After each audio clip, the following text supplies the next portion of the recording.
And the media, because it's so heavily infested with leftists, the media has created this infinite boogeyman of incipient Nazism, right?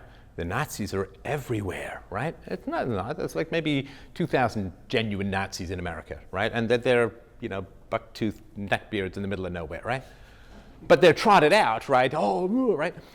There are tens of thousands of Marxists teaching in American universities, right? Which tells you who won the fucking Cold War. Or who won the Second World War, frankly. It wasn't America. It was Russia. And the fact that they focus on irrelevant Nazis rather than the prevalent Marxists who are indoctrinating the young and lying to the young about the value of this education and putting the young into debt and blah, blah, blah, right? So then the young people come out hating capitalism, hating bosses, heavily in debt, and feeling like indentured servitudes, indentured serfs, which they kind of are. So then, and when I was hiring people, like back when I ran a software company, I was chief technical officer, I hired people all the time. You could tell the leftists, because they came in and they were like, I guess I could be a wage slave for a little while. Well, whatever, but it's the attitude, right? No, it's the attitude, like they didn't like being there. It's like, it was like taking a 7-year-old kid to the dentist, right? They'll go, but, they don't want to be there. They would like to get out as quickly as possible, and hopefully there's a chest of toys on the way out, right? So you could tell with the people who were like free market guys, they were like, man, I want to come in, I want to get my skills up, I want to be mentored. And I had these guys who would come with me on sales tours and so on and learn how to talk to clients and negotiate contracts. They loved that stuff, right?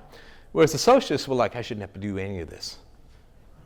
Like, socialist unicorns should be shitting my manna from the skies. I should just have to do this for all the food I need, right? Because it's not in reality. So the kids come out of school, and because they're shitty employees, they get shitty managers, because good managers don't want to work with shitty employees, right? Because everyone's like, oh, my first boss was terrible. Well, of course he was terrible, because the good bosses get moved up to more complicated things, right? So yeah, they end up with this resentment. They never break out of it, and then they say, well, you can't get ahead in the free market. It's like, well, because you hate it, It's like, I hate red-headed people. Red-headed people never seem to like me. What's that old saying? Like, if you meet an asshole in the morning, you probably just met an asshole in the morning. But if you meet assholes all day, it's you. You're the asshole. Yeah, go ahead. You mentioned the Weimar Republic. And do you kind of see any parallels about the way things are right now with just anything goes and blah, blah, blah, and the Fed is just printing money like crazy? Yeah, so there's, parallel to the Weimar Republic, and then... It's a complicated topic. So European history arose out of scarcity and cold, and this is even more true for East Asian history, like what used to be called the Orientals until they wanted to blend Indians in and Muslims in with it. So in Siberia, for instance, like the winters are unbelievably brutal, which is where the Japanese and the Chinese came from, right? The whites had to deal with Northern Europe and so on, and Western Europe. Again, very, very cold. So you got to plan ahead, right? Scarcity is a huge issue. And so basically the people who didn't plan ahead didn't make it, right? Because you got to be pretty cold-hearted when you've only got enough food for your own family, and it's 4 months till spring, and your neighbor comes over and says, man, my kids are hungry, and you're like, I'm sorry, man, I got a lot of compassion, but if I got to choose between your kids and my kids, sorry, it's just the way it is, right? So we grew up, and it's sorry to include the we, we're all white Europeans or whatever, but in general, the white Europeans grew up with the scarcity problem, right? And so hoarding resources, not getting into debt, and not spending and all of that. It's kind of like the Protestant work ethic, this kind of stuff, right?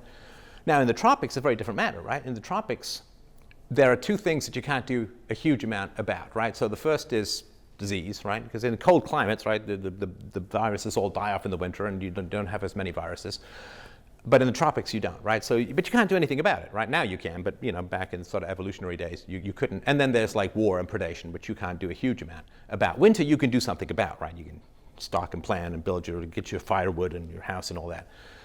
So we have a culture based on scarcity combined with a monetary system based on infinite resources, right? Debt, money printing, money creation.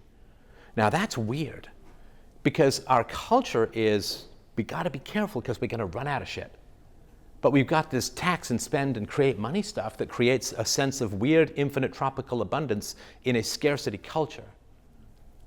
And it's weird, and it's unhealthy for everyone in the long run, because nothing's infinite, everything is limited, all resources are finite, all human desires are infinite, but all resources are finite. So when you get fiat currency, when you get money printing, it begins to dissolve our sense of reality. And this sounds like very abstract, but it's very real, because you see, after money printing came in, right, it was basically the First World War. That's why I said earlier it was a huge disaster. The First World War brought money printing and central banking and fiat currency into the West, right? Before that, you had to have gold to have money, and you can't just snap gold into existence. You've got to go mine for that shit, right?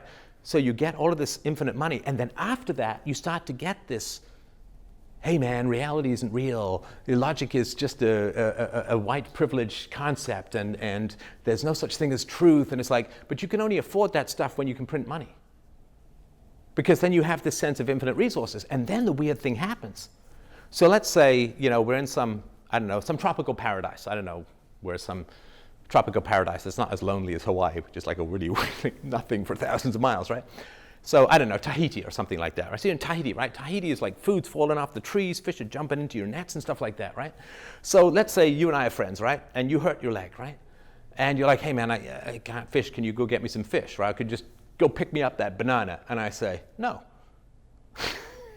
It's like worst friend ever, right? Right? So, because it's like, it's right here. It's right here. So if I don't give you something when you're in need and everything's plentiful, I'm an asshole, right? But that's not how it is in a cold climate, right? As we talked before, if you come and you say, hey, I grasshoppered my summer away playing Van Morrison songs on my ukulele, right? While you were out there, busting your ass getting crops and firewood and shit, right? And you come to me and say, give me food out of your children's mouths, I'm like, then I'm mean to my children if I say yes to you. So tropicality, like the abundance of resources, if you say no to someone, you're an asshole. But in a scarcity culture, in a cold winter culture, you have to say no to people. So when you've got fiat currency and magic money, and someone comes and says, well, I think we should spend money on the poor children, right? Well, that's like bananas lying everywhere. There's a child hungry. Can you just hand that child a banana? No, right? Well, the only reason you do that is you hate the child, right? Or you want the child to die, you're a psycho, you're mean, or something like that, right? So the massive spigot of fake money is dissolving our sense of reality, and it's turning everything into an emotional argument. Well, why would you say no? Why wouldn't you want to give health care to everyone for free? There are bananas everywhere. Well, maybe you can put some, you need medicine up your ass, you can use a banana, right? But for the most part, it's not going to be hugely helpful, right? So when scarcity culture catches up with the illusion of infinite money, right? But right now, free healthcare for everyone, and you say no, well, because there's this weird perception that resources are infinite, why would you say no? You must hate poor people.